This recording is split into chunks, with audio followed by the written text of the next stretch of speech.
है वेद प्रकाश जी के साथ, और ये वेद प्रकाश जी लगातार अपने चुनाव के लिए प्रयास करते रहते हैं और ये 3 बार ग्राम प्रधान बन चुके हैं।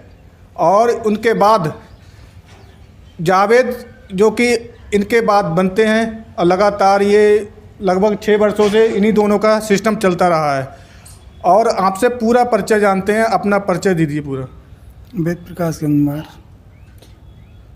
ये पूर्व प्रधान है। ये बताइए आप पहली बार कब पंचायत चुनाव जीते थे? 2000 में। 2000 में पंचायत चुनाव जीते थे। उसके बाद जावेद जीते थे।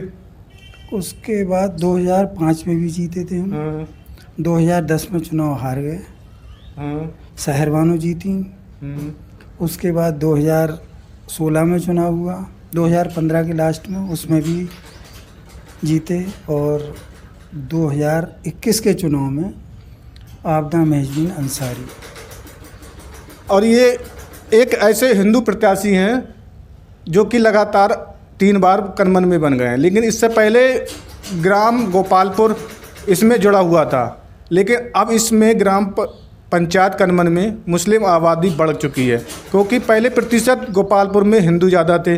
अब प्रधान जी से ये पूछना चाहते हैं कि आगे जो चुनाव होना है उस चुनाव में आपकी तैयारी कैसे चल रही है, क्योंकि अब इनके गांव से एक बाज़ार मालिक हैं जो कि एक मैदान में अपना अभी इस समय उन्होंने प्रचार किया है, और जो मौजूदा प्रधान हैं जो कि उनकी बीवी हैं, भाभी हैं, मुझे पता नहीं, लेकिन जावेद नाम से विख्यात रहते हैं, वो हैं। और उसके बाद आगे की आपकी रणनीति क्या रहेगी, क्योंकि इस समय चुनाव कनमन में ऐसा हो गया है जैसे मानो कि 2 तरफ चुनाव रहता है।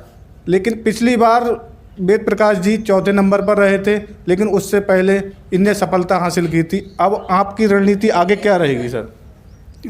चुनाव लड़ना आदमी के स्वभाव में है। आदमी चाहता है कि गांव का विकास हो, लेकिन पब्लिक है ये पैसे वालों का चयन ज़्यादा करती है। जिनके पास पैसा है, धन बल के आधार पे चुनाव लोग जीत जाते हैं। जब चुनाव हारने के बाद जब गांव में साफ़ सफाई की व्यवस्था ख़राब होती है और सारी चीज़ें हैं, उनके मन मुताबिक काम नहीं हो पाता, तो पब्लिक बदलाव चाहती है, और हो सकता है बदलाव के सहारे उम्मीद लगाए बैठे हैं। बहरहाल हमारे पास जितने भी प्रत्याशी आज के समय मैदान में आने वाले हैं, आर्थिक रूप से सब संपन्न हैं, और उनकी अपेक्षा हमारे पास धन का बहुत ही ज़्यादा अभाव है। इसलिए हम नहीं कह सकते कि हम चुनाव जीतने की स्थिति में हैं। पब्लिक साथ देगी तो अलग बात है, और वरना कोई फायदा नहीं। लेकिन कनमन में यही कहा जाता है कि अगर जावेद से चुनाव जो भी लेगा वो लेगा वेद प्रकाश प्रधान जी, क्योंकि पिछली बार आप लोगों ने देखा होगा कि ये मौजूदा प्रधान थे, 4थे नंबर पर रहे, लेकिन उससे पिछली बार भी जावेद बने थे, इन्होंने ही मात दी थी। क्योंकि पहले हो रहा था कि अब जावेद के बाद कोई अब हिंदू प्रत्याशी चुनाव नहीं जीतेगा, लेकिन वेद प्रकाश जी ने उन्हें पचड़ी दी और चुनाव जीते। लेकिन इस बार का ये कहना है कि वेद प्रकाश जी 15 वर्ष प्रधान रह चुके हैं, लेकिन इनका अपना कोई निजी मकान नहीं है। ये समाज सेवा के लिए अपने अधिकतर मैंने देखा है कि हिंदू पक्ष में अधिकतर समाज सेवा करते हैं, क्योंकि इनका मानना है कि जो हमें इस समय जो मौजूदा प्रधान होते हैं और जो वोटर होते हैं वे केवल निजी स्वार्थ यानी पैसे के बल पर चुनाव जीत जाते हैं।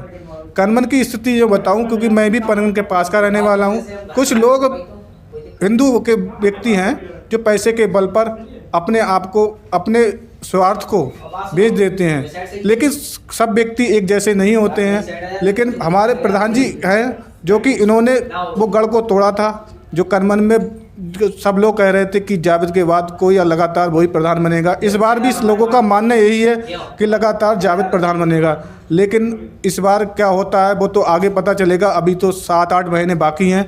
लेकिन प्रधान जी से ये पूछना चाहेंगे कि आप 15 वर्ष प्रधान रहे, क्या आपका मकान निजी क्यों नहीं है?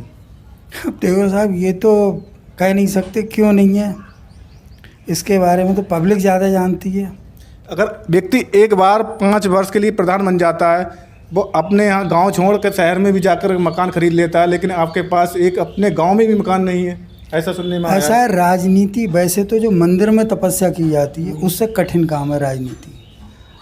तपस्या करने में तो कोई दिक्कत नहीं, कोई विरोधी नहीं है, लेकिन राजनीति में आने के बाद वो तपस्या है कि सबसे कठिन तपस्या है। लोग मंदिर जाते हैं, माथा टेकते हैं, सब कुछ करते हैं और अंदर से छुरा भोंकते हैं। हमें गिराने के लिए हमारे अपनी तैयार बैठे कि ये ना बने चाहे कोई बन जाए। क्यों? गांव के लोगों को प्रधान पसंद नहीं है। गांव के लोगों को या तो गुलाम पसंद है, वो अंधाधुंध कमाए, उनको दारू पिलाए, उनको मुर्गा खिलाए, ऐसा उनके हिसाब से चले, पुलिस से लुटवाए, खुद भ्रष्टाचार करे और दूसरे को भ्रष्टाचार करवाए। तो अपने बस का ऐसा है नहीं। अपना ये रिकॉर्ड रहा है, ना तो पुलिस को पैसा दिलवाया, ना कहीं पे कोई गलत काम करने दिया।